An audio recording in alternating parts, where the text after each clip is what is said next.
I wanted to see where this whole thing starts for you. Where did you develop an interest in becoming an actress? Well, actually, it came upon me from nowhere because I was actually, I wouldn't say from nowhere, that's not quite true. I was working at the CBC, the Canadian Broadcasting Corporation, in Vancouver. I had a promotion. I was working in Toronto before that at CBC there, and I got a promotion to come out to Vancouver to work on a 2-year contract. That was with a show called Disc Drive, and the host was Jurgen Goth, and I was hired as an associate producer. It's a radio show basically, but it's basically music based. So we programmed a lot of music on discs at the time, and it was really exciting to come out to Vancouver from Toronto because that's where I was born. Okay. And the host of the show, when I would produce, some of the, we would take turns producing the show and directing it. And it was a lot of fun. And the host of the show said, you've got a really nice voice. Have you ever thought of doing commercials or any voiceover? And I said, voice what? I didn't quite know what he was talking about.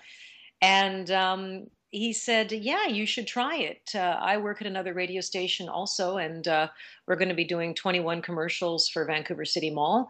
I need you to do some backing voices of elves and, cute characters and things like that for a Christmas run. And I said, sounds great. So we did that. It was a lot of fun. And he said, anytime you like, I'd be happy to help you put together a demo. So that's how it became, sort of the beginning of all of this.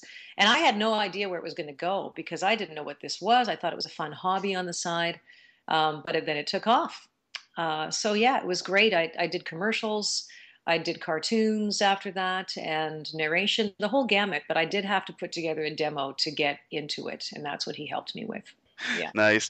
But I mean, surely you must have been, growing up as a kid, you must have been like so many of us, like a cartoon fan, right? So I was wondering if you could talk about maybe some of the shows that you watched as a kid, and maybe, and, because often with actors, some things they see have perhaps a subconscious influence on them too. So I was wondering if you had saw any cartoons, or you were fans of cartoons when you were younger that may have had a subconscious influence on you down the road. Well, I would say basically my favorite were was Bugs Bunny. I mean, I Hmm. think everybody says that, but it's really really true. Sure. And it's because a lot of those programs were just, the comedy was natural. It Hmm. wasn't complicated. It was simple. It was slapstick. Bugs Bunny always played practical jokes on other characters. Right. Was completely innocent. Was cute and fluffy, so he got away with murder. And that kind of comedy, I think, works in every medium. And so I found it really funny, just as I did in those days, finding other, comedy programs interesting. But I also like the Archie comic books, and I was a big comic book reader.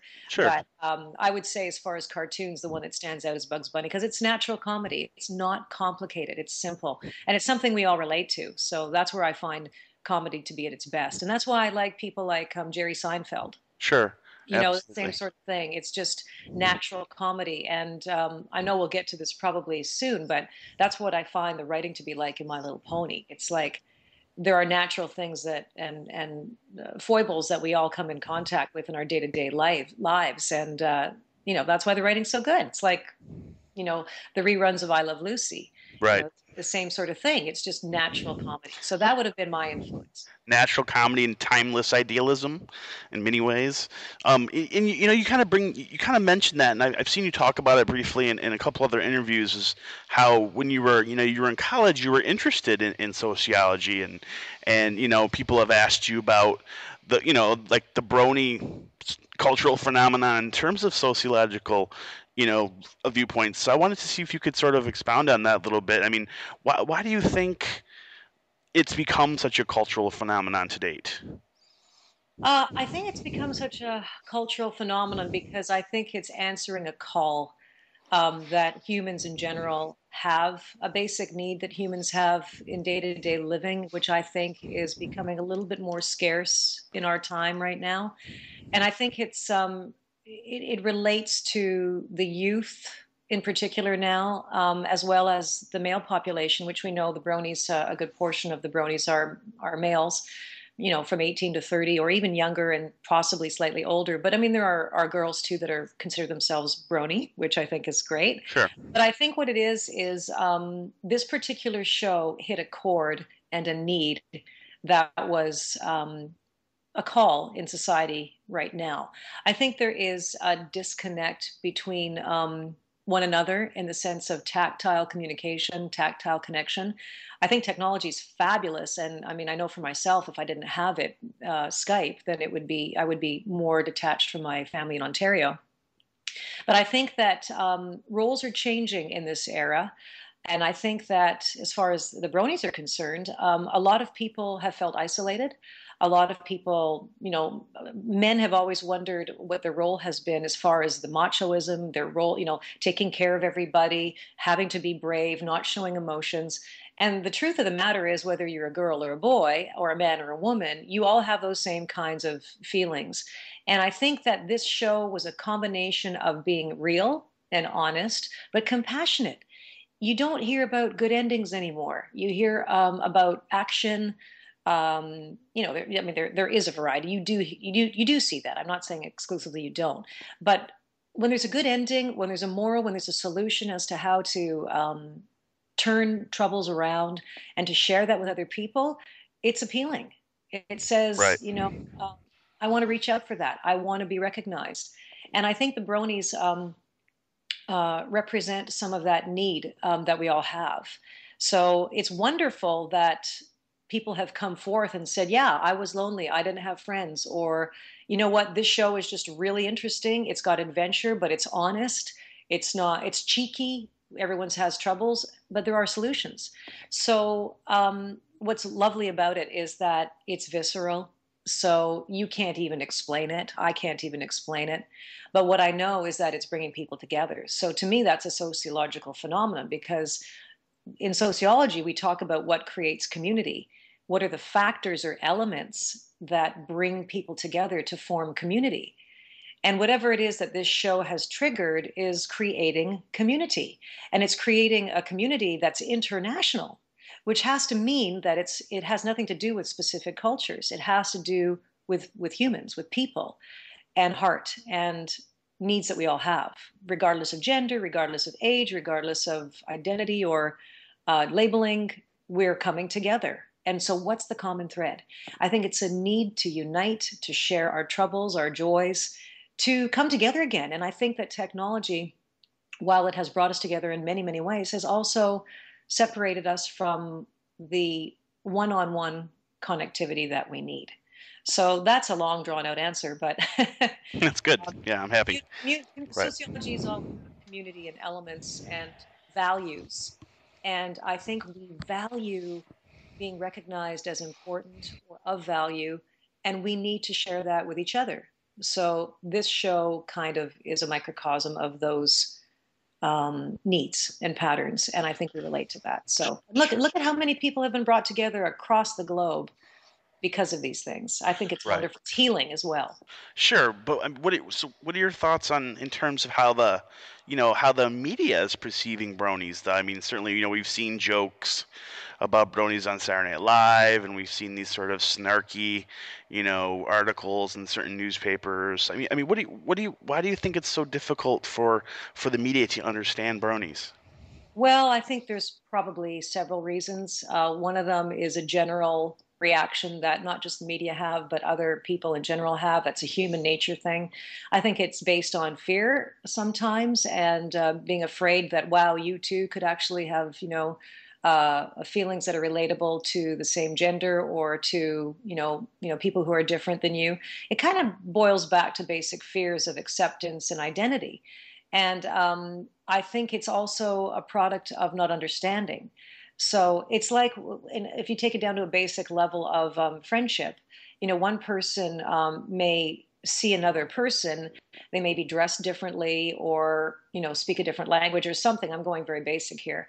But it's not what they know. It's not what they can relate to. It's not what they understand. So right away, they put up a fear block and they need to judge it in order to understand it. So the other thing too is that sometimes that kind of attacking brings ratings, and I'm certainly not saying that that's the case for all media, but it does explain. attacks or judgment when the situation has not really been explored.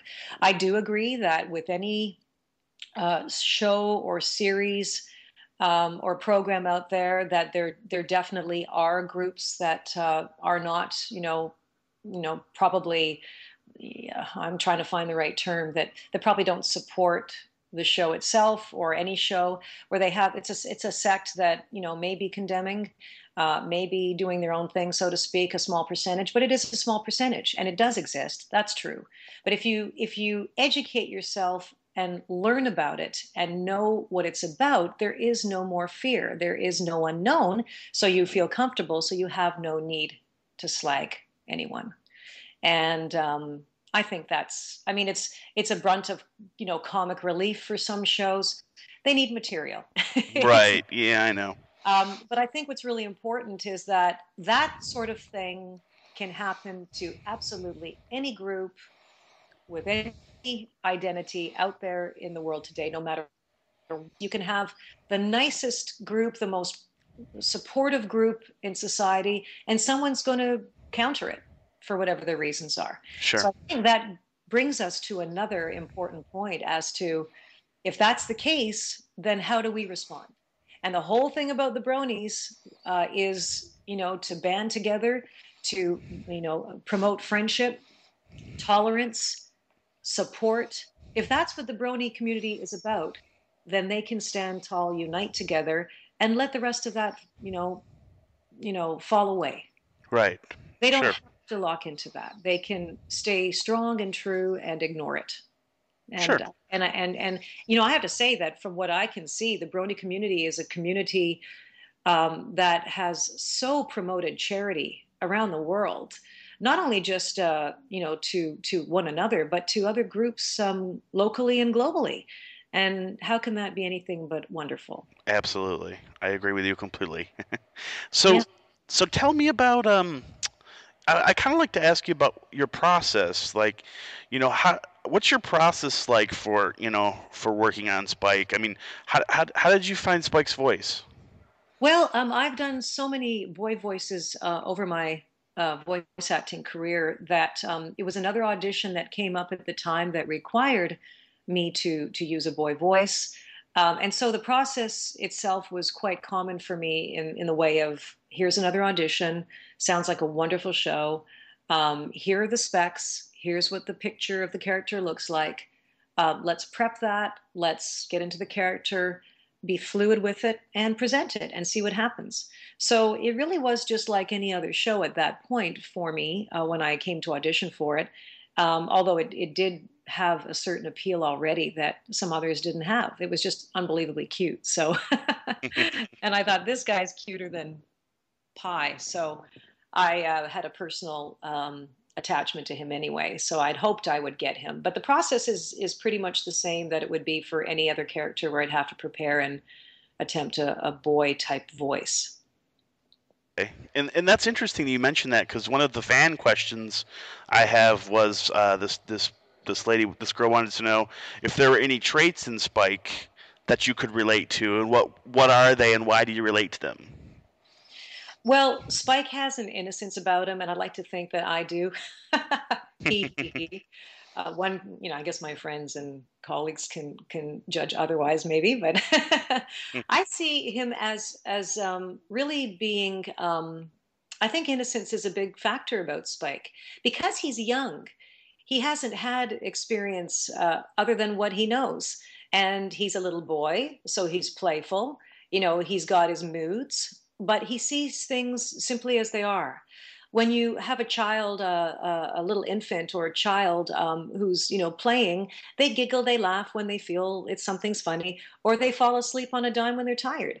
And Spike just sort of represents those basics, but he's also a smarty pants. He's quite intelligent, and I think some of the times when the ponies are trying to figure out, how they can, see something through, or how they can, you know, uh, you know, I don't know, I guess play with Spike on certain aspects.